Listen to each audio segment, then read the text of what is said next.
امام حسین کے قاتلوں میں سے قاتل مدینہ منورہ آیا، مدینہ طیبہ آیا، اور جب مدینہ طیبہ آیا تو لوگوں نے سوچا کہ قاتل امام حسین، قاتلوں میں سے قاتل مدینہ منورہ آیا، تو سارے مدینے والوں نے امام حسین کی محبت میں اپنے دروازے بند کر دیے، سب نے دروازے بند کر دیے، سب کے دروازے بند ہو گئے۔ امام زین العابدین کا دروازہ ہمیشہ بند رہتا تھا، کسی سے ملتے نہیں تھے، لیکن جب ان کو کسی نے اطلاع دی، حضرت کربلا میں کا ایک شخص جو آپ کے بابا کا قاتل ہے وہ مدینہ منور آیا، اور سب نے اپنا دروازہ بند کر دیا، امام نے اپنا دروازہ کھول دیا، کہا اس کو بلا کر لاؤ۔ وہ آیا، امام نے دسترخوان بچھایا، اس کو کھانا کھلایا، پانی پلایا، اس نے کھایا بھی پیا بھی، اور کھانے اور پینے کے بعد کہا اے علی، امام زین العابدین کا اصلی نام علی ہے، کہا اے علی، شاید تم نے مجھے پہچانا نہیں، یا شاید تم مجھے بھول گئے۔ آپ نے فرمایا کیسے نہیں پہچانا؟ ارے یہ مدینے والے کیا کربلا میں تھے؟ کہا نہیں تھے۔ کہا جو کربلا میں نہیں تھے انہوں نے تجھے پہچان لیا، میں تو کربلا میں موجود تھا نا، میں تجھے کیسے نہیں پہچانوں گا؟ وہ تو ہی ظالم ہے نا، تیرے کہنے پہ میرے بابا کے جسم پہ گھوڑے دوڑائے گئے تھے، میرے ننھے سے بھائی کے حلق پر تیر چلایا گیا تھا، میری پھوپیاں، میری امیاں، میری بہنوں کے دوپٹے چھینے گئے تھے، تو ہی وہ ظالم ہے نا۔ اللہ اکبر۔ جب اس نے یہ سنا لرز گیا، ہاں میں وہ ہوں۔ آپ نے پہچانا کہاں؟ پہچاننے کے بعد بھی یہ سلوک کیا؟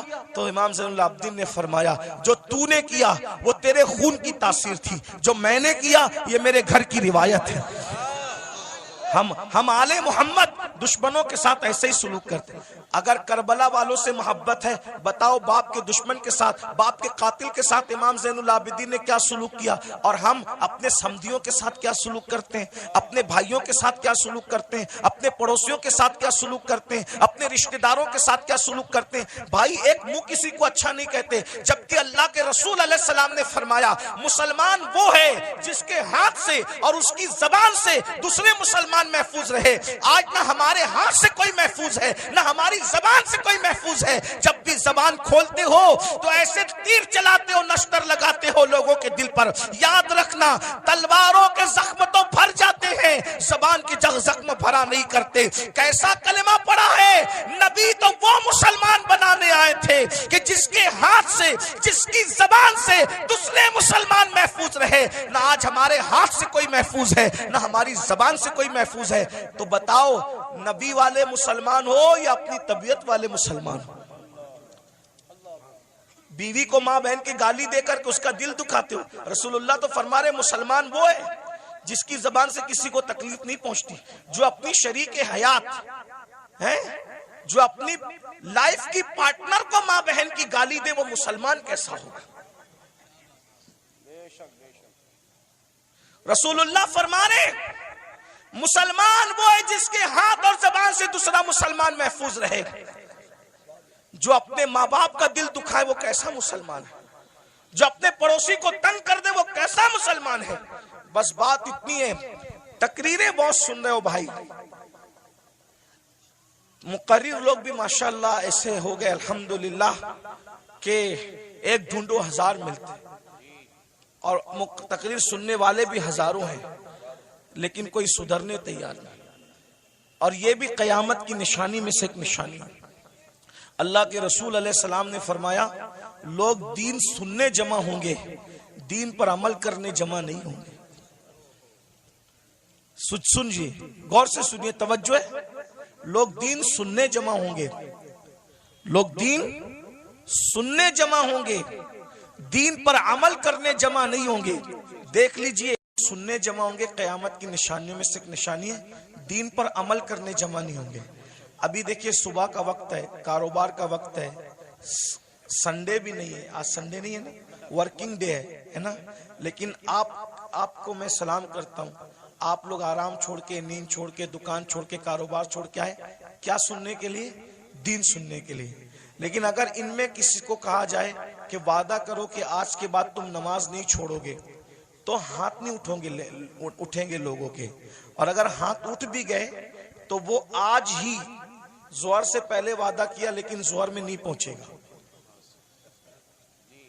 یہ ہنسنے کی بات نہیں، یہ دکھ کی بات، یہ یعنی کہ معاذ اللہ کہیں نہ کہیں جلسہ کرنا جو وہ ایک رسم بن گیا، کہیں بزنس بن گیا، کہیں شو بن گیا، یہ حالات ہو گئے۔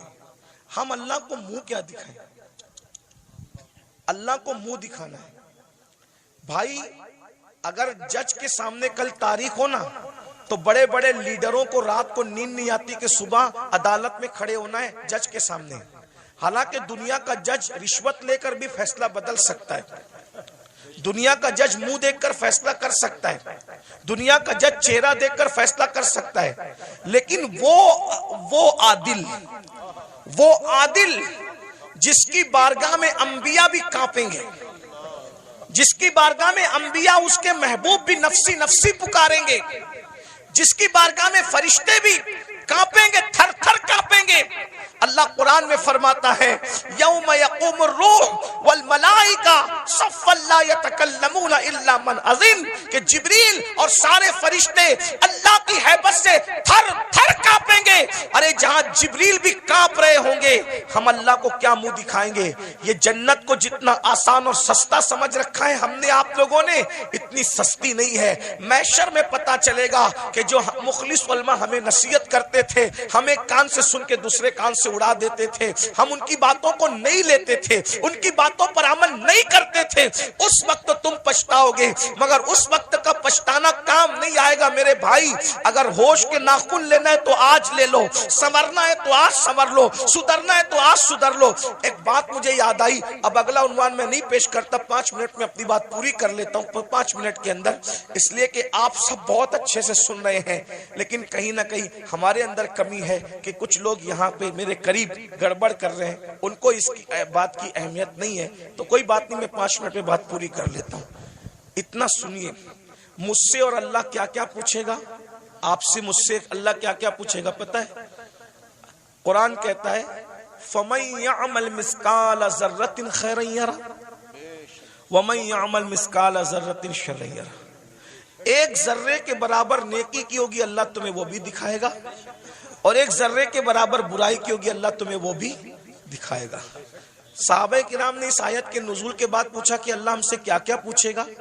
تو آقا ارشاد فرماتے ہیں اگر تم نے ناخن کے اندر کسی کی دیوار کی مٹی بھی کھرچی ہوگی تو اللہ قیامت کے دن اس مٹی کے بارے میں بھی تم سے پوچھے۔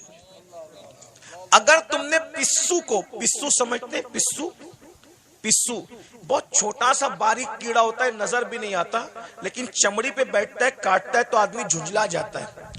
اگر تم نے پسو کو گالی دی ہوگی تو اللہ پوچھے گا کہ تو نے پسو کو گالی کیوں دی تھی؟ کیونکہ وہ میری مخلوق ہے۔ اگر تم نے کھٹمل کو گالی دی تھی تو اللہ تم سے کھٹمل کو گالی دینے کے بارے میں بھی پوچھے گا۔ یہ یہاں جو دادا گیری، گنڈا گردی، بابا گیری جو کچھ کر رہے ہو اور پھر سوچتے ہو کہ جنت ہاتھ سے نہیں جانے والی، اللہ اللہ ہے، اللہ اللہ ہے۔ میں بار بار قوم کو کہتا ہوں جو نبیوں کے بیٹوں کو جہنم میں ڈالے وہ اللہ ہے، جو نبیوں کی عورتوں کو جہنم میں ڈالے وہ اللہ ہے، جو نبی کے سگے چچا کو جہنم میں ڈالے وہ اللہ ہے، اللہ اللہ ہے۔ اتنا بے پرواہ مت ہو جائیے، اتنا بے پرواہ مت ہو جائیے، اتنا بے پرواہ مت ہو جائیے۔ نبی کا سگا چچا ابراہیم خلیل اللہ جیسے نبی کا سگا چچا آزر بچھو کی شکل میں جہنم میں ڈالا جائے گا۔ بتاؤ میرے بھائیوں، کس دھن میں ہو، کس مستی میں ہو، کس غفلت میں ہو؟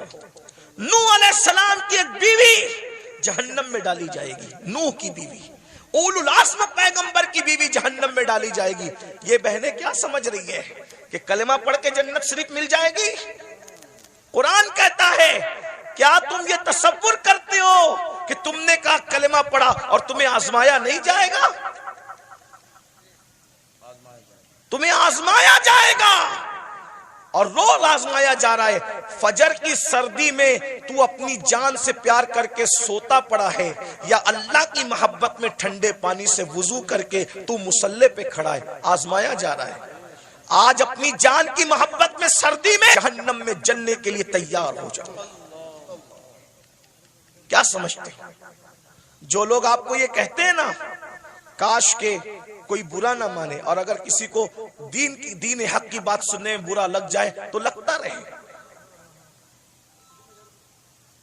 بہت کچھ سوچ کر بنا ہوں موج دریا کا حریف، ورنہ میں بھی جانتا تھا عافیت ساحل میں ہے۔